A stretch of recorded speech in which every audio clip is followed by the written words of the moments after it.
Leemos el texto bíblico, 1 de Pedro 1, del 8 al 9.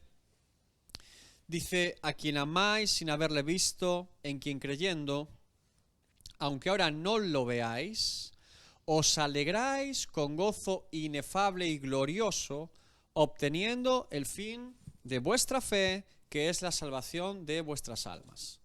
Vamos despacio, expositivamente, frase por frase. A quien amáis sin haberle visto. Estos dos versículos son uno de los versículos más icónicos o reconocibles de 1 de Pedro. Como decía bien Dayan antes de empezar, gozo inefable, por ejemplo, solo lo utiliza Pedro en las Escrituras. No hay ese detalle de gozo inefable. Y vemos algunas características únicas que son clásicas de la primera epístola de Pedro, y este versículos 8 y 9 son muy característicos de 1 de Pedro. Ahora, dice: a quien amáis sin haberle visto. Pregunta obvia: ¿de quién se refiere Pedro? ¿A quién? A Cristo. Claro, fíjese lo que empieza a trazar Pedro. En Juan 20:29, Jesús le dijo a Tomás: Tomás, porque me has visto, creíste. Bienaventurados, benditos los que no vieron y creyeron. Y ahora Pedro está hablando a creyentes que no han visto a Jesús. Ahora, en el contexto de Juan 20:29, Jesús está amonestando a Tomás de alguna manera, porque Tomás no quería creer que Jesucristo había resucitado hasta que él mismo lo viera delante de él, pusiera sus dedos en sus heridas. O sea, Tomás quería, por así decirlo, verlo presencialmente, a pesar de que el resto de discípulos decían: oye, que hemos visto a Jesús resucitado. Y Tomás decía: no me importa. Las mujeres, Magdalena y demás: hemos visto a Jesús. Y Tomás: que no. Que hasta que yo no lo vea por mis propios ojos y pueda comprobar que él ha resucitado, no voy a creer. Y ahora Jesús se aparece a Tomás y le dice: bueno, aquí están mis heridas, aquí estoy. Ahora, Tomás dice: oh Dios mío, literalmente. Y Jesús le dice: porque me has visto, Tomás, creíste. Pero bienaventurados aquellos discípulos, llegará el día, pronto, de esos discípulos, de esa generación de creyentes, en la cual nosotros también estamos parte, que no me verán, pero creerán. Ahora, esto es muy interesante, porque si tomamos las palabras de Jesús a Tomás y tomamos las propias palabras del apóstol Pedro, se está cumpliendo esto que Jesús dijo: una generación de creyentes que no eran testigos presenciales de Cristo, pero que creían en el Evangelio y creían en Cristo. Y parece que Pedro les da cierta dignidad, les advierte de cuán grande es su fe, y él no se ubica dentro de ese no la habéis visto, porque Pedro fue discípulo de Jesús y testigo presencial. Ahora él dice, él no lo pone como algo: yo lo he visto, soy especial. No, dice: no, vosotros, que no lo habéis visto, vosotros creéis. Y esto es muy interesante porque, como les digo, podemos comprobar que Pedro había sido un testigo presencial e importante del misterio de Jesús. Desde Mateo 4, cuando lo llama para pescar hombres, hasta ese tiempo era un apóstol, un escogido de Jesús para ser su discípulo. Pero esta generación de creyentes no habían tenido el contacto directo con Jesús. No habían visto a Jesús predicar, no habían visto a Jesús hacer milagros, no habían visto la crucifixión de Jesús, tampoco la resurrección ni la ascensión. Sin embargo, todo el mensaje completo del Evangelio lo creían y lo veían por fe. Al igual que nosotros, hermanos. Así que, ¿por qué creen que Pedro alude al hecho de que estos creyentes amen a Cristo sin haberlo visto? ¿Por qué lo pone en valor? ¿Por qué creen? Por la fe que salva. ¿Y qué va a permitir esa fe en esos creyentes en el tiempo que están viviendo? Recuerden el contexto. ¿Qué le estaba pasando a la iglesia en ese tiempo? Persecución de Roma, problemas y conflictos, muertos y mártires. En medio de esa convulsión que iba en contra del Evangelio, Pedro les dice: ustedes que creen en Cristo, que sin haberle visto, está levantando el ánimo una vez más del creyente que está viviendo persecución y problemas, les está animando, recordándoles que su fe es tan grande, que tienen a Cristo y que aman a Cristo sin haberle visto. Y es muy importante entender el texto cómo empieza así. Pedro está levantando el ánimo de los creyentes de aquel tiempo y, por lo tanto, hermanos, está levantando el ánimo del creyente de hoy. Porque, como le he dicho, nosotros también somos parte de esos creyentes que aman a Cristo sin haberle visto. Así que se puede sentir parte de la frase, a quien amáis sin haberle visto, en quien creyendo, aunque ahora no lo veáis. Evidentemente, Pedro está hablando de la fe depositada en Cristo, porque dice en quien creyendo. Él está hablando a creyentes, personas que no son testigos presenciales de Cristo, pero que creen en Cristo. Que sus ojos de la fe ven lo que sus ojos naturales no han visto. Ahora, dice en presente creyendo, no creísteis. Está hablando a creyentes reales. No personas que dijeron creer y después apostataron, no gente que dijo, bueno, creo que las cosas cuando van bien, creo en Jesús, ahora que me persiguen, no creo nada, creo en el Imperio Romano. No.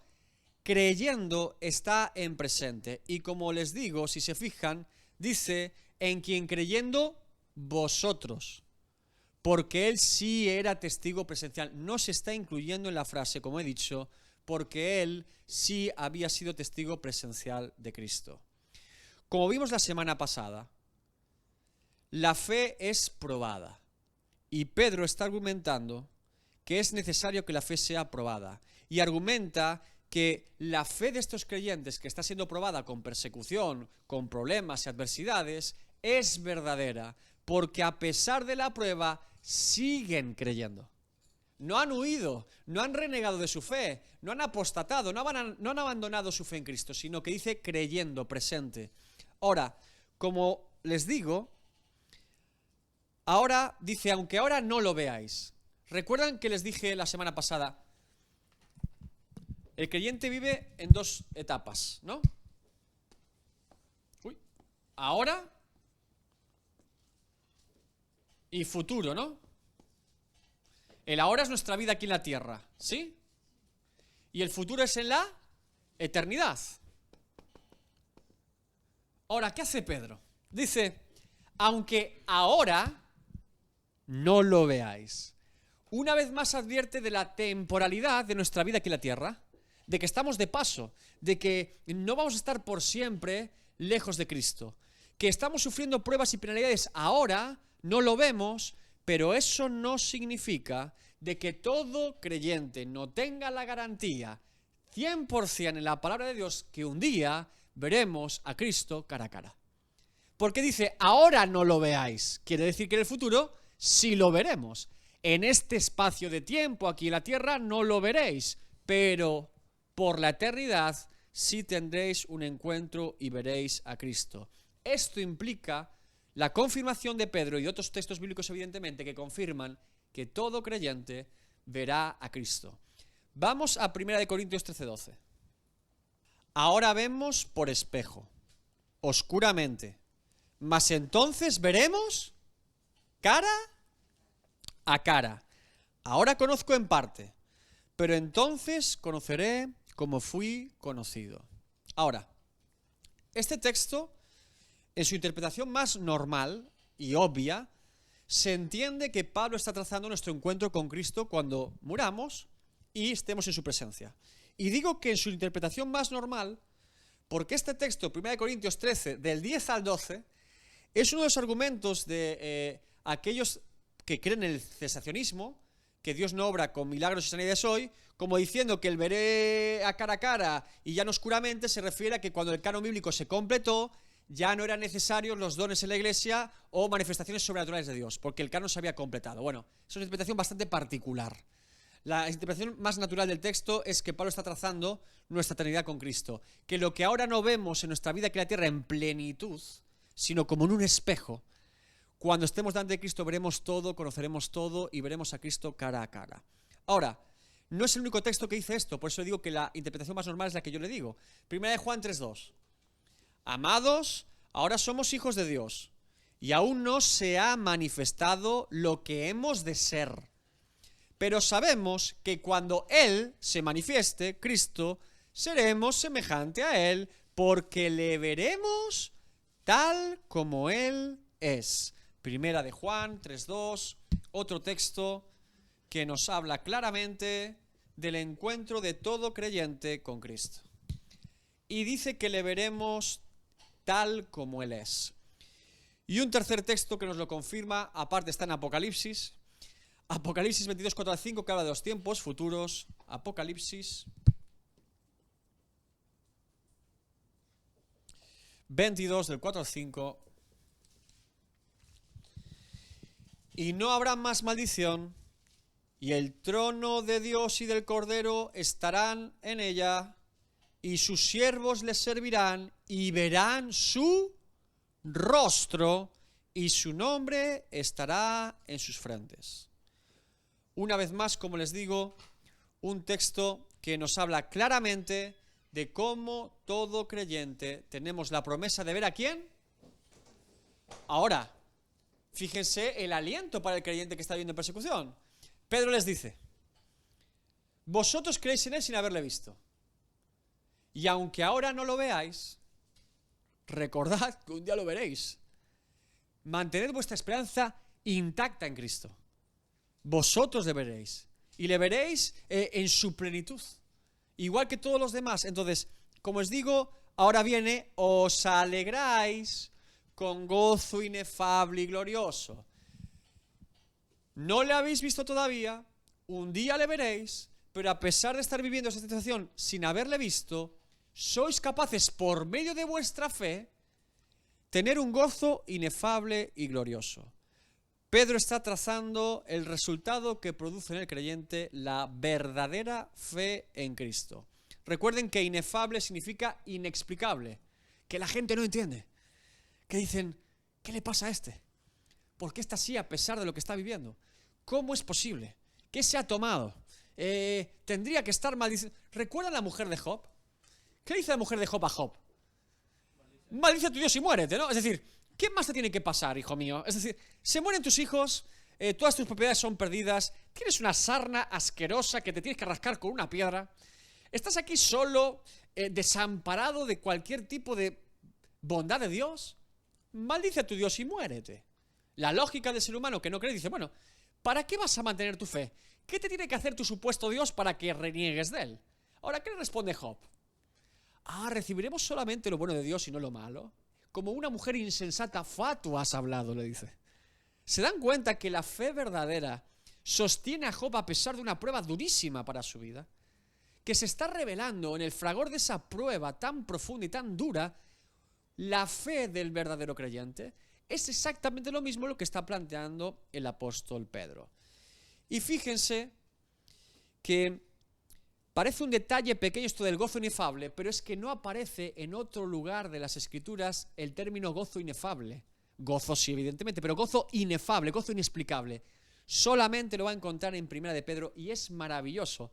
Por eso le digo que es uno de los versículos más icónicos de Primera de Pedro. Y es troncal en esta epístola entender el gozo inefable del creyente. Ahora, referente al resultado de lo que produce la verdadera fe en un hijo de Dios, hay 4 epístolas en la Biblia principales que nos hablan del resultado de la verdadera fe. 4, ¿sí? Toda la Biblia nos habla de la fe verdadera, evidentemente. Desde Génesis hasta Apocalipsis, todo nos habla acerca de la verdadera fe de un creyente. Ahora bien, estas 4 hablan del resultado de esta verdadera fe. ¿Qué es lo que produce una verdadera fe de un hijo de Dios? Recuerden que desde el principio la palabra de Dios nos da una promesa de Cristo que se va trazando desde Génesis y que se va cumpliendo en toda la Biblia y se traza para el futuro en Apocalipsis. Génesis 3:15: y pondré enemistad entre ti y la mujer, y entre tu simiente y la simiente suya, esta te herirá en la cabeza y tú le herirás en el calcañar. La primera profecía mesiánica de la Biblia en Génesis 3 nada más: peca el hombre, redención por medio de Cristo, ¿sí? Y eso se trata desde el principio. Ahora, desde esa primera profecía mesiánica, la Biblia nos habla de la promesa que Dios da al ser humano de que por medio de Cristo seríamos libres de la muerte, seríamos libres del pecado, seríamos libres de la esclavitud de Satanás por medio del pecado. Ahora, las 4 epístolas clave para entender la verdadera fe del creyente son: venga, a ver si las adivinan. Si hablamos de fe del creyente, yo creo que al menos 3 son fáciles. Hebreos. ¿Qué más? Romanos. No. Santiago. Y ahora Primera de Pedro, que acabamos de decir, ¿no? Primera de Pedro. Las 4, como digo, trazan una realidad, cada una de ellas, de lo que produce o da resultado la verdadera fe del creyente. Y cada una de ellas es maravillosa porque hace un énfasis particular en la verdadera fe. Vamos con la primera. Vamos con Hebreos. Hebreos es esa epístola que nos traza la idea de que siempre la fe de todo creyente a lo largo de toda la historia, antes de Cristo, durante Cristo y después de Cristo, siempre fue en Cristo. Es decir, que siempre ha sido por la fe en Jesucristo, por el que desde el primer hombre que fue salvo, probablemente Abel, que fue muerto por su hermano, hasta el último hombre de la tierra, siempre ha sido por medio de Cristo. Unos por medio de creer la promesa de Cristo que vendría, y otros por ver y saber que Cristo cumplió la promesa. Pero siempre ha sido en Cristo. Miren, fíjense cómo empieza Hebreos 11 del 1 al 3.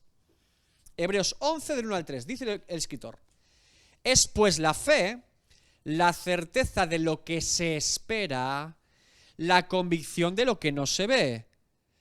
Ahora, ¿qué es lo que esperaban los Abraham, los Enoc, los Noé, los Moisés, los David? ¿Qué es lo que esperaban estos y qué convicción tenían por su fe? ¿El cumplimiento de qué? El cumplimiento de que pondré enemistad entre ti y la mujer, y entre tu simiente y la simiente suya, esta te herirá en la cabeza y tú le herirás en el calcañar. Y todas las promesas de renovación de este pacto con el ser humano son siempre por medio de Cristo. Haré de ti una gran simiente para toda la tierra, Abraham, Cristo. David, tu reino no tendrá fin, Cristo. Siempre es la renovación de la promesa de Dios de la redención del ser humano. Siempre es Cristo. Ahora, dice el escritor de Hebreos, es pues la fe, la certeza de lo que se espera. También ellos lo esperaban. La convicción de lo que no veían. Nosotros lo que no vemos, ¿qué es? A Cristo todavía. ¿Y qué esperamos? La vida eterna. Pero siempre ha habido una esperanza en una promesa de Dios. Ahora, porque por ella, por esa fe, alcanzaron buen testimonio los antiguos, dice. Los de antes de Cristo. Por la fe entendemos haber sido constituido el universo por la palabra de Dios, de modo que lo que se ve fue hecho de lo que no se veía. ¿No se dan cuenta? ¿Alguno estuvo en la creación? ¿Estuvimos allí cuando Dios formó los cielos, los astros? Pero por la fe sabemos que fue Él, ¿verdad? Hebreos empieza a trazar la línea de la fe. Y él dice, la fe verdadera de todo ser humano siempre ha sido en Cristo. Y sigue. Ahora empieza a hablar de Abel, de Enoc, de Noé, de Abraham. Y dice Hebreos 11, 13 al 16. Conforme a la fe, murieron todos estos sin haber recibido lo prometido. ¿Qué era lo prometido, hermanos? Cristo. Sino mirándolo de lejos y creyéndolo por su fe, y saludándolo por su fe, y confesando que eran extranjeros y peregrinos sobre la tierra. Porque los que estos dicen claramente dan a entender que buscan una patria, pues si hubiesen estado pensando en aquella de donde salieron, ciertamente tiempo tenían para volver, pero anhelaban una mejor, esto es, celestial, por lo cual Dios no se avergüenza de llamarse Dios de ellos, porque les ha preparado una ciudad por su fe. Ahora sigue con Abraham, con Isaac, con Jacob, con Moisés, con Rahab y con todos y cada uno de los justificados en la historia por su fe en Cristo. Y ahora dice Hebreos 11, 39 al 40. Y todos estos, aunque alcanzaron buen testimonio mediante la fe, no recibieron lo prometido otra vez. No vieron la promesa cumplida. No vieron a Cristo.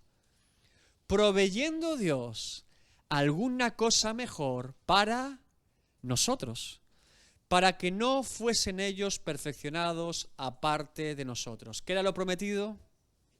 Cristo. ¿Por qué no lo recibieron, hermanos?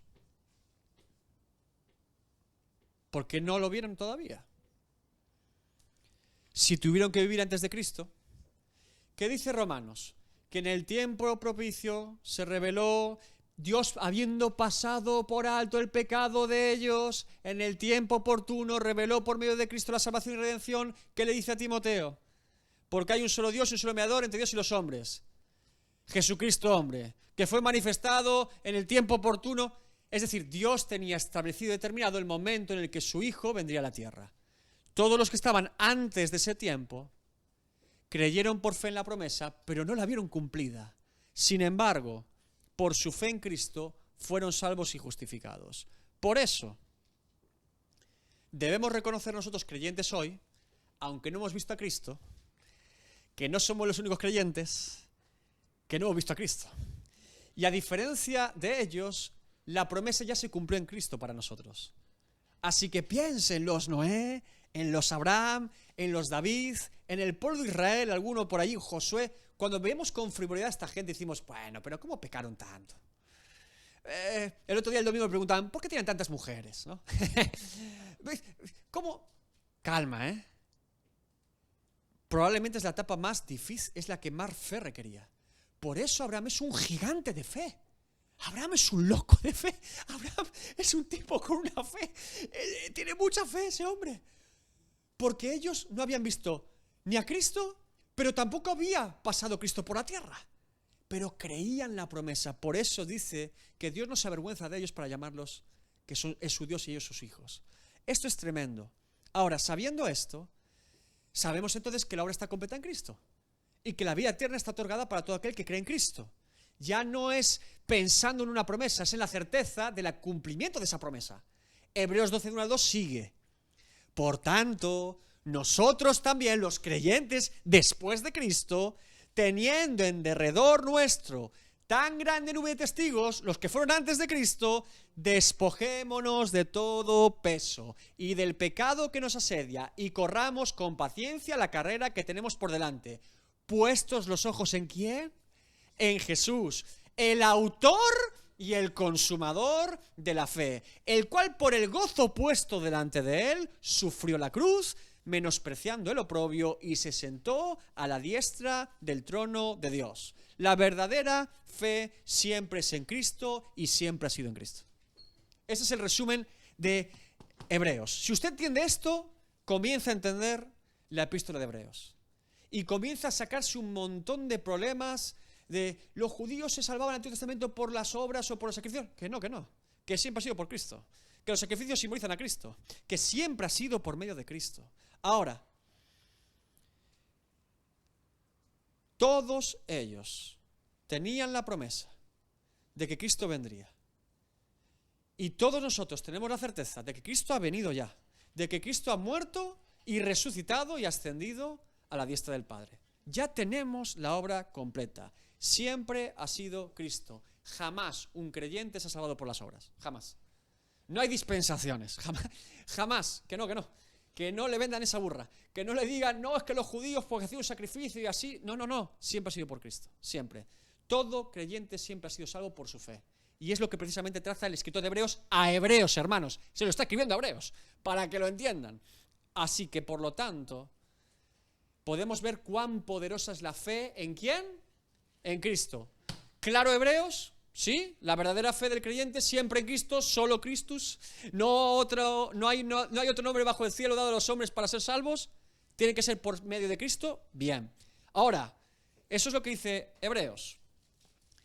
¿Qué nos dice Romanos acerca de la verdadera fe?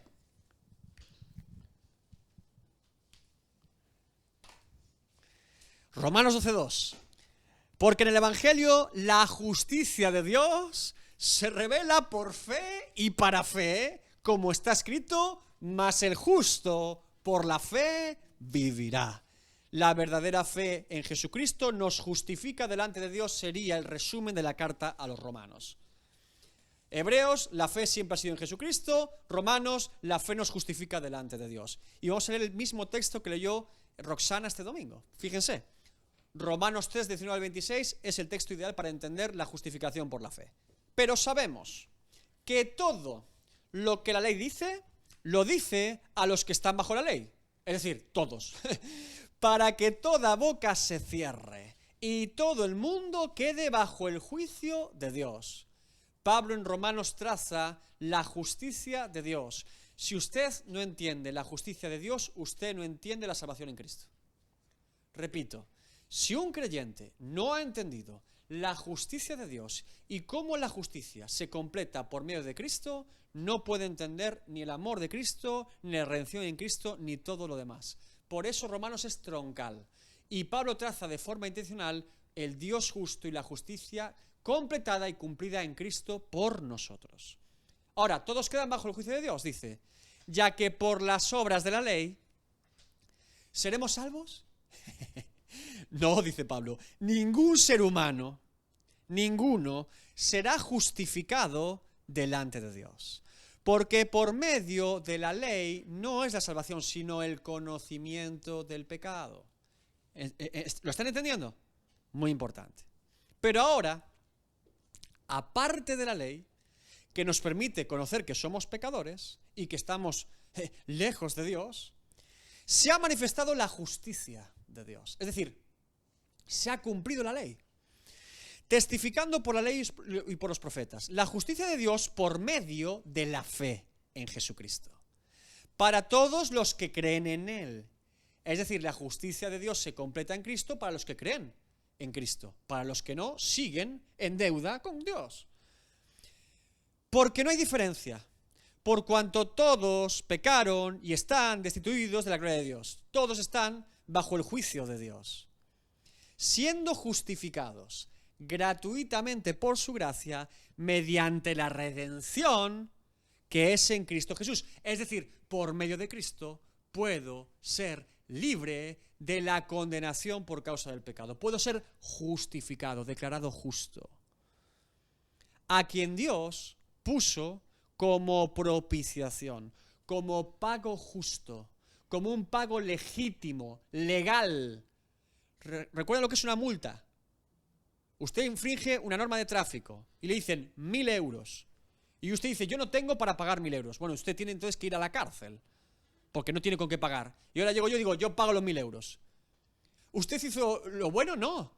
¿Quién hizo lo bueno por usted? ¿Quién le salvó de la condena? El que paga. ¿Y es legal en la justicia de los hombres? Claro que es legal. Hay una condena y la condena son 1.000 euros. Alguien la tiene que pagar. Yo no puedo pagarla, alguien la pagó por mí. Y usted sale absuelto. No porque no se haya saltado el semáforo, sino porque la deuda fue saldada. Es lo que está trazando Pablo, es muy sencillo de entender, pero tenemos que entenderlo siempre así en Cristo. Hay una deuda para con Dios. Nuestro pecado nos pone en deuda. Y una deuda que nosotros no podemos pagar. No hay ninguna obra, ningún mérito, no hay nada que nosotros podamos hacer. Nunca podríamos escalar como en esa torre de Babel para llegar al cielo. Ahora, ¿quién la puede pagar por mí? ¿Quién se puede presentar por mí delante de Dios digno para pagar la deuda? Uno que es sin pecado, uno que es perfecto, uno que sí cumple la ley de verdad, uno que es la ley, la palabra hecha carne, Cristo. Y Él se presenta y dice, yo pago. Y Dios dice, la deuda está saldada. Es lo único que tiene que entender del Evangelio. Si entiende eso, entiende todo. Tengo una deuda para con Dios y yo no puedo pagarla. Solo Cristo la puede pagar. Soy justificado por la fe en Cristo. Es lo que está diciendo Pablo. Ahora, a quien Dios puso como propiciación por medio de la fe en su sangre. ¿Por qué en su sangre? Porque recuerden que Dios estableció que la paga del pecado es muerte y que por lo tanto, cuando alguien derrama la sangre de alguien, otro pagaría por esa. Ahora, si yo estoy muerto en mis delitos y pecados, alguien debe pagar con su muerte mi muerte. Porque la justicia de Dios se paga siempre lo que uno está trazando. Yo estoy muerto y para que yo viva alguien tiene que morir por mí. Por eso iban a un corderito, cuando alguien pecaba, lo ponían allí y lo degollaban. Y el corderito, o el becerro, o la cabra, o el animal que se pusiera, moría. Y se derramaba toda la sangre como símbolo de que la vida de él era quitada para que no fuera quitada la mía. Todo el Antiguo Testamento es reflejo de Cristo. Y se entiende perfectamente ahora el símbolo de los sacrificios en el Antiguo Testamento. No era una cosa morbosa ni sanguinaria, era la representación de que el pecado es muerte y por lo tanto alguien tendría que ocupar mi lugar. Alguien tendría que caer la sentencia por mí. Cristo. Ahora, para manifestar por medio de esta propiciación con sangre cruenta en una cruz del Calvario, su justicia, a causa de haber pasado por alto en su paciencia los pecados pasados, aguantando y soportando por pura gracia y misericordia que su ira no cayese cada vez para cada ser humano, para que cayese en Cristo, a fin de que Él sea el justo y el que justifica al que es de la fe de Jesús. Hebreos traza que siempre ha sido la fe en Jesucristo lo que nos salva. Romanos traza que solo la fe en Jesucristo nos puede justificar delante de Dios. No hay otra manera, no hay otro camino, no hay otra posibilidad, no hay una alternativa, no hay otro posible pago en la ley de Dios. Es su ley, Él la traza, Él es justo y revela que es justo precisamente que sea así. Y tiene todo el sentido del mundo, insisto, tiene todo el sentido del mundo. Ahora, Santiago nos habla de que la verdadera fe en Jesucristo actúa, obra y es viva. Santiago 2:22. Hermanos míos, ¿de qué aprovechará si alguno dice que tiene fe y no tiene obras? Uy, dicen algunos, ¿se ha romanizado? ¿Es papista Santiago? No es católico, no se preocupen, vamos a verlo bien. ¿Podrá la fe salvarle?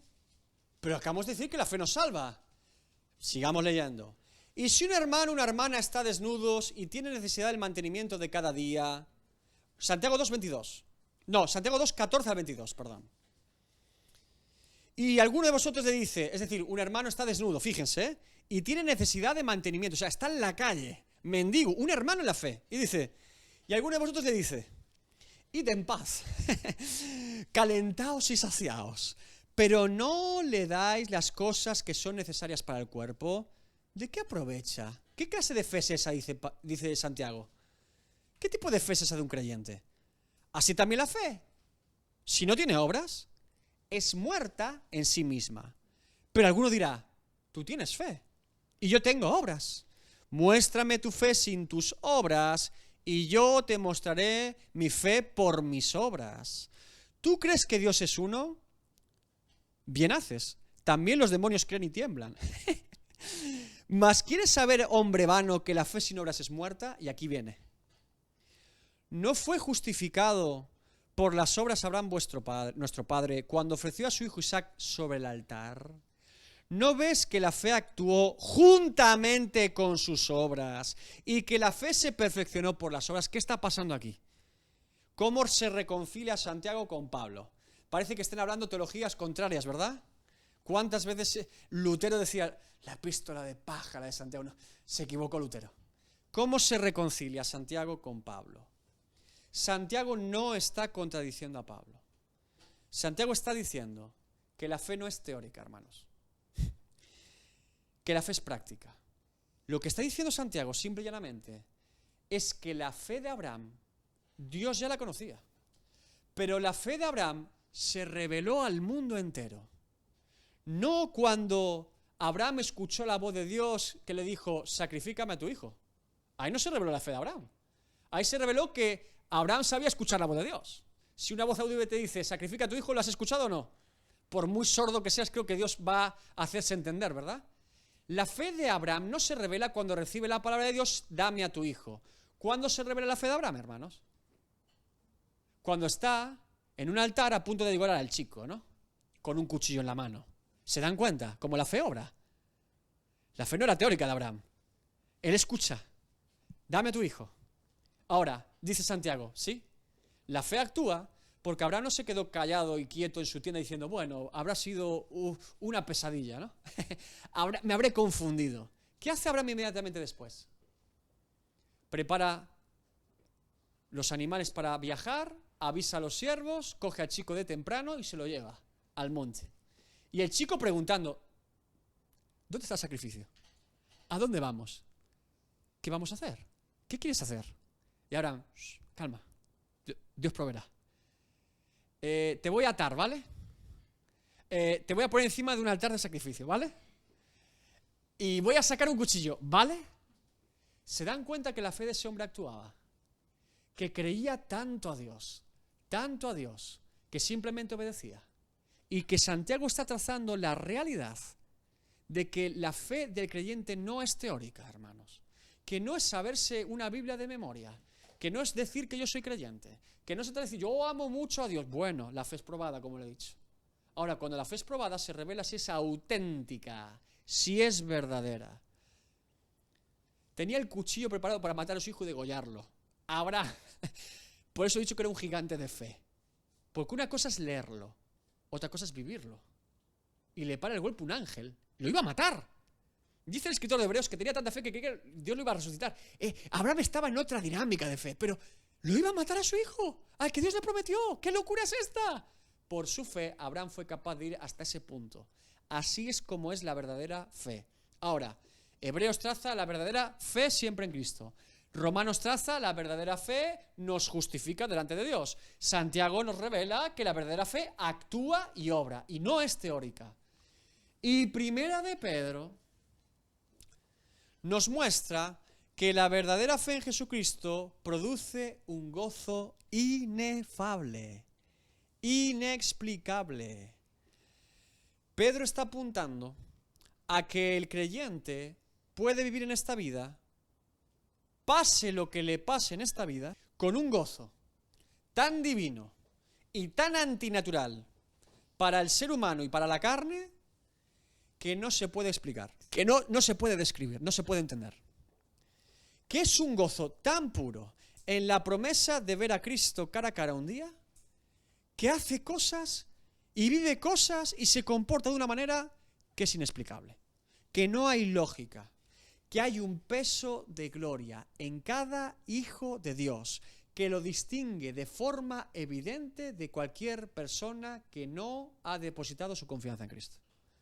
Que hay un gozo inefable, un gozo inexplicable en cada hijo de Dios que llama mucho la atención, que es muy raro, que es muy difícil de explicar, que la gente dice, ¿qué le pasa a este loco? Que no tiene sentido que Pablo y Silas estén aquí cantando en una cárcel en Filipos, pero si los acaban de apalear, hombre, ¿qué sentido tiene honrar a su Dios todavía? ¿Qué sentido tiene que Job mantenga su fe en Dios? ¿Qué sentido tiene? ¿Qué les pasa? Gozo inefable, gozo inexplicable, es el gozo que diferencia a un verdadero hijo de Dios, es esa confianza depositada en Cristo. El hijo de Dios, no hay viento ni marea que lo vaya a mover de la roca que es Cristo. Lo zarandean como al trigo, pero de ahí no se mueve. Está plantado en roca firme. Ahora, le doy algunos ejemplos de la historia de la iglesia. Policarpo de Esmirna, pastor en Esmirna, justo antes de ser quemado vivo como anciano, por no querer llevar un incienso de adoración al emperador romano, a este hombre anciano lo quieren quemar. De hecho, dicen, te vamos a quemar, Policarpo. Y de hecho lo quemaron y lo mataron con espada. Las últimas palabras de Policarpo. Oh Dios poderoso y santo. Recuerden, lo van a quemar vivo. Oh Dios poderoso y santo. Padre de nuestro Señor Jesús y Señor de los ángeles. Tú que creaste todas las cosas de la nada y las llamaste buenas. Te doy gracias porque me has considerado digno de morir hoy por tu Hijo y tu Evangelio. Ahora permíteme participar en el cáliz de tu Mesías y así participar también en su gloriosa resurrección de entre los muertos. Que pueda ser para ti un sacrificio rico y aceptable y así resucitar en cuerpo y alma por el poder del Espíritu Santo, para morar en el paraíso junto con los otros santos mártires a quienes consideraste dignos de compartir la pasión de Cristo. Toda alabanza sea para ti, Dios de lo alto, junto con tu Hijo y Espíritu Santo, ahora y siempre y por los siglos de los siglos. Amén. Y le prenden fuego. Gozo inefable. Ignacio de Antioquía. Este hombre escribió poco antes de morir despedazado por fieras en el Coliseo romano. Ahora comienzo a ser un discípulo. Dejen que el fuego y la cruz, bandadas de bestias, huesos rotos, desmembramientos, vengan sobre mí, así siempre y cuando llegue a Jesucristo. Gozo inefable. Jan Hus, reformador protestante checo, poco antes de ser desnudado y quemado vivo junto a sus escritos teológicos por hereje por la Iglesia Católico Romana. ama la verdad, vive la verdad, predica la verdad, defiende la verdad, porque el que no habla la verdad, traiciona la verdad. Con el mayor gozo confirmaré con mi sangre esta verdad que he escrito y predicado. Y le prenden fuego. Con mayor gozo inefable. Esteban, diácono en Jerusalén, poco antes de ser apedreado injustamente hasta la muerte por el Sanedrín judío. He aquí veo los cielos abiertos, y al Hijo del Hombre que está a la diestra de Dios. Señor, no les tomes en cuenta este pecado. Gozo inefable. Si esta gente se gozaba por su muerte por Cristo y para Cristo, ¿a nosotros qué nos pasa, hermanos? ¿Cuál es nuestro problema? ¿Qué nos pasa al creyente moderno? Yo me lo pregunto a mí mismo, ¿qué nos está pasando? ¿Cuál es nuestra queja? ¿Cuál es nuestro reproche a Dios? ¿Cuál es nuestra duda, nuestro temor? ¿Qué nos ha pasado? ¿Qué le pasa al creyente de hoy en día? ¿Qué nos ha pasado en nuestra vida diaria? ¿Cómo esta gente tenía una fe tan depositada en Cristo y un gozo inefable, como dice Pedro, que vivían cosas que son realmente terribles, durísimas, que no podríamos ni siquiera entender en este siglo? Y afrontando la muerte, y una muerte terrible, decían estas cosas, vivían y creían estas cosas, para ser testimonios, una vez más, tan grande número de testigos en medio nuestro y de alrededor nuestro, para que recordemos lo que es la verdadera fe. Ahora Pedro dice y termina, obteniendo el fin de vuestra fe, que es la prosperidad. Un coche, ¿no? Como predican algunos. Una casa bonita. Un jet privado. Un traje caro. El loor de los hombres. El fin de nuestra fe es la gloria de los hombres. Tener una iglesia grande. Que te reconozcan en YouTube. Que te escriban, eres un gran siervo de Dios. La unción. Las señales y milagros. ¿Cuál es el fin de nuestra fe? La salvación. ¡Buah! Pedro lo tiene claro, ¿eh? Pedro está trazando una vez más el Evangelio de Jesucristo, retumbando en la epístola de Pedro, sin filtros, sin edulcorantes, sin alternativas. El fin de vuestra fe, que es la salvación de vuestras almas. El propósito de nuestra fe, el fin de nuestra fe, es la salvación de nuestras almas por medio de Cristo. Punto y se acabó. Lo demás es una tontería y una estupidez. Déjenme que se lo diga. Cualquier otro mensaje referente a la fe del creyente, tenga fe en la fe, tenga fe en que Dios... Tonterías tras tonterías. El fin de la fe de un creyente es su salvación en Cristo. Punto y se acabó. Y si yo no entiendo esto, no he entendido nada. Porque le pregunto una cosa. Si Dios me garantiza la eternidad con Él, ¿a mí qué me importa la riqueza humana? ¿A mí qué me importa? ¿Cómo me la va a comprar usted la eternidad? Venga, inténteme comprar la eternidad. Venga, ofrézcame algo. Hagan ofertas. ¿Por qué le vendería yo la eternidad? ¿Por una casa? ¿Por un ministerio? ¿Por un coche? ¿Qué sentido tiene? ¿Cómo puede ser que el creyente de hoy en día diga entender que el fin de su fe en Cristo es su salvación, pero después quiera más cosas? Que yo no digo que las cosas sean malas en sí, digo que ¿por qué querríamos otra cosa? ¿A mí qué me importa? Literalmente, ¿qué me importa a mí si yo tengo mi fe en Cristo y tengo una eternidad con Cristo? Todo lo demás queda secundado, queda un segundo plano. Como dice Jesús, buscad primeramente el reino de Dios y su justicia y todo lo demás vendrá por añadidura. Pero es que ya no me importa, porque es que tengo el reino de Dios y su justicia. ¿Qué más me importa lo demás, lo que pueda venir? Esa es la mentalidad del creyente. Por eso estos hombres podían vivir con lo que vivían. Y a pesar de las dificultades, podían entender que lo más importante y lo que era el fin de su fe era su salvación en Cristo. No hay otro mensaje del Evangelio. Ahora, debemos entender, entonces, por lo tanto, que no todo vale. Que no toda persona que dice predicar el Evangelio es el Evangelio. Que no vale... Bueno, sí, yo entiendo lo que quiere decir. No. ¿Qué está diciendo? ¿Qué está diciendo? ¿Cómo lo refutamos bíblicamente? ¿Se dan cuenta que la Biblia es clara? Que no todo mensaje es válido, hermanos. Que yo sé que a veces suena feo, suena duro. No, pero usted predique el Evangelio y déjese de tonterías. Sí, lo hago precisamente. Pero no es lícito y no es aceptable que en este tiempo de la Iglesia Evangélica Moderna 9 de cada 10 mensajes sean tonterías. Déjeme que se lo diga. Y si usted escucha o ve un poco internet lo que se predica, óigalo. Y no lo digo para usted escúcheme a mí. No. Usted lea la Biblia, escúcheme. No me escucha a mí, lea la Biblia. Lea la Biblia. Lea la Biblia, lea la epístola de Pedro, lea Juan, lea todo lo que usted quiera y compruebe si es el mismo mensaje que lo que usted escucha por ahí. Simplemente saque sus propias conclusiones y se dará cuenta la distorsión y el desvío evidente del énfasis que está predicando hoy en día. Usted tenga fe que Dios le va a garantizar una casa, pero ¿dónde está eso? ¿Desde cuándo Jesús repartía billetes cuando vino a la tierra? Que alguien me lo explique. Pero esto ocurre todo el tiempo. Y parece por algún motivo que el mensaje gusta. Lo que no puedo entender es que haya caído y se digan, pues sí, la verdad que sí. No me conformo con la vida eterna en Cristo. La verdad que me vendría bien la vida eterna en Cristo, pero si tengo una casa buena, mejor. Si puedo... Quédese con las casas que usted quiera. Yo me quedo con mi Cristo, es que me da igual. Si Dios se lo da, perfecto. Si Dios no se lo da, perfecto también. ¿Cuál es el problema? ¿Cómo vivió Cristo en la tierra? No tenía donde recostar su cabeza. Familia pobre, de Nazaret. No vino para las comodidades, me parece a mí, ¿eh? ¿Por qué sus siervos querrían sus comodidades? ¿No dice que nadie es mayor que su maestro? ¿Por qué Pablo estaba en una cárcel y el apóstol de hoy está en un yate? ¿No ven que algo falla? Lo que falla es que no es el Evangelio de Jesucristo. Y Pedro es un claro ejemplo de esto. Y Pablo es un claro ejemplo de esto. Y todas las epístolas se van trazando hacia una línea clara y evidente. Ahora, tenemos que entender el tiempo que nos toca vivir como iglesia y como creyentes. No son tiempos fáciles.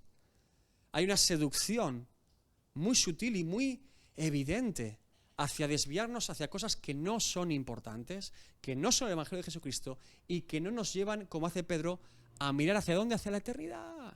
Nos hacen mirar aquí ahora, mirar la necesidad aquí ahora, mirar el problema aquí ahora, mirar lo que me gustaría aquí ahora. No nos elevan la mirada, nos la bajan, nos la ponen hacia el suelo, hacia la tierra en vez de hacia el cielo. Siempre que una doctrina o supuesta doctrina le lleve a la tierra y no al cielo, sospeche. Porque la doctrina de Dios proviene del cielo y para el cielo. No está pensando aquí en la tierra. ¿Amén? Amén.